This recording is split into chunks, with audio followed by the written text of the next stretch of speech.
Hi there, I am Giuseppe Corcella from Virtual Orchestration, and today I'm going to review Mosaic Pads by Heavyocity.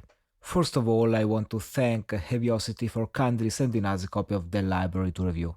Mosaic Pads is a great library specially designed for cinematic music, which lets you combine together and shape different synthesized sounds, giving to the composer several sounding possibilities. It usually sells for $119 and size is 6.96 gigabytes. It includes about 1700 of samples, 80 sound sources, and 101 presets. It works in the free Kontakt player 6.7.1 or above, and it's NKS compatible. As per usual, I warmly suggest you to check out the videos on the Heavyocity's YouTube channel, as well as to carefully read the manual to get a complete overview of this library and discover all the little secrets of its engine, which has a lot of things, a lot of parameters and tabs in it. Mosaic Pads is the newest addition to the Mosaic series. It comes with just one master NKI instrument, so you've got everything you need just in one place. The library is based on a 3 layers engine and it includes 6 pages. In the middle of the main page, you've got a big knob control, which is a great tool for sound manipulation.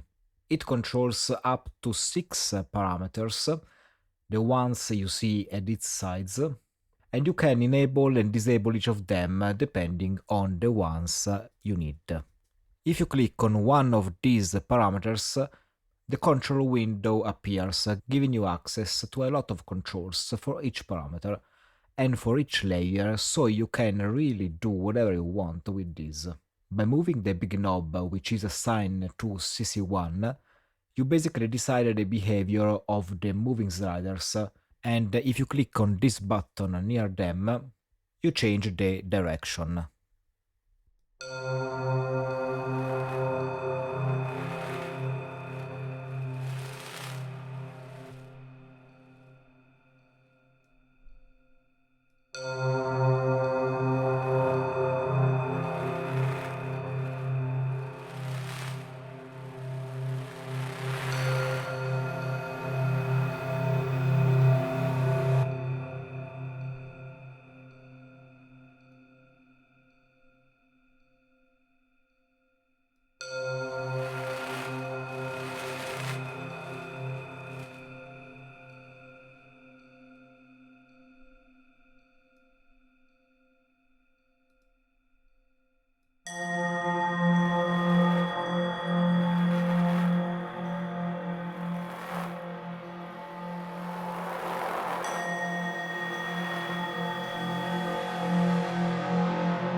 In the lower zone of the mixer tab, you have the 3 layers.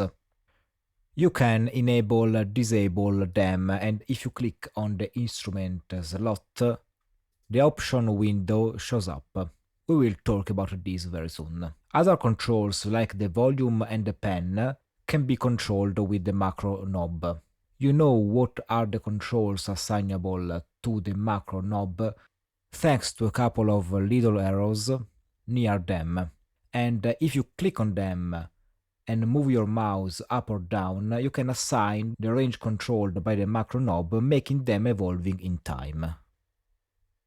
You can see here in orange the range, and if I press a key, you will see that now the volume and the pen of this layer will start moving.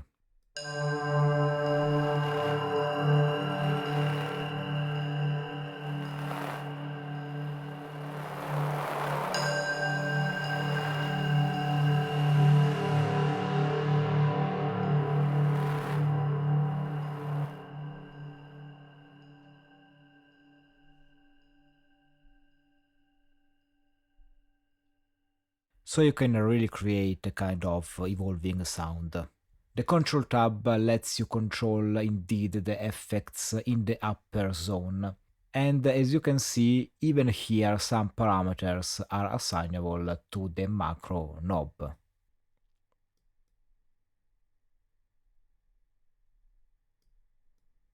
In the options page, you can assign the instruments to each layer. You have here 5 sound categories: ethereal, dirty, decaying, sweeps, and noises. If you click on preview, you can indeed have a preview of the sound. And if you enable the auto function, as you select the sound, it will preview automatically.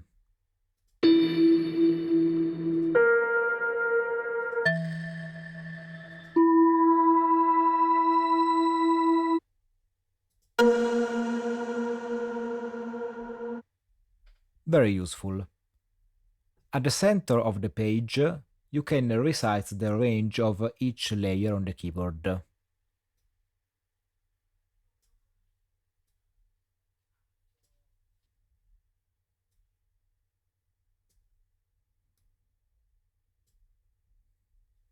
And I personally find this amazing. Below you have a few more parameters, and you can also link the channels to move some knobs together. You have here 3 arpeggiators, one per channel. You can change the rate, number of steps, you have 4 types of behaviors. You can swing it and change the length of the notes using the gate knob, activate the chord mode for each step, and change the harp type and the number of octaves the sequencer will cover. The macro sequencer lets you evolve the sound over time. You can turn it on and off, and then set the rate, the number of steps, type, and shape, how long it takes to go from one step to another, and the range of the modulation. Master Effects includes some further effects affecting the whole sound. Punish brings up a mix of saturation and compression. Aging emulates an analog tape. Then you have a delay, a master for band EQ, and a convolution reverb with a lot of reverb types. So you have a very complex yet powerful engine here to have total control on your sound. Very well, now let's just play around a bit with this library and hear how it sounds. You have also 3 kind of snapshots: tonal divided into gritty and mellow, atonal and chordal, plus an empty patch. So you have a lot of sounding options to use as a starting point to create your own sound, or just if you need a quicker, ready to play option.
This is a library specifically designed for cinematic music, but you have too many sound sources and a so powerful engine that you can shape the sound as you wish and use it on many musical styles.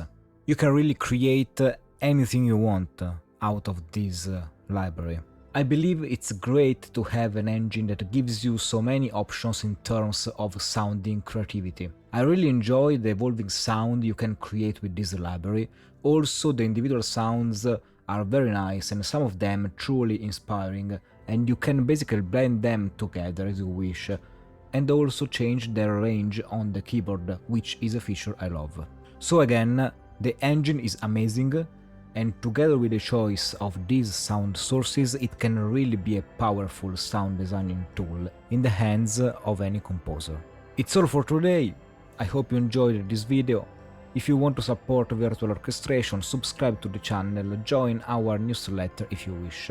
Hit the like button and don't forget to click on the bell icon to get notified as soon as we release a new tutorial or a new review. If you are new to the world of the virtual orchestration and you wish to learn more about it, or even if you are a pro or semi-pro looking to improve your skills, we offer private online lessons about virtual orchestration, mock-up programming and how to use Dorico, Sibelius, Cubase and Logic Pro. Get in touch at info@virtualorchestration.it. I wish you a wonderful day and see you on the next review.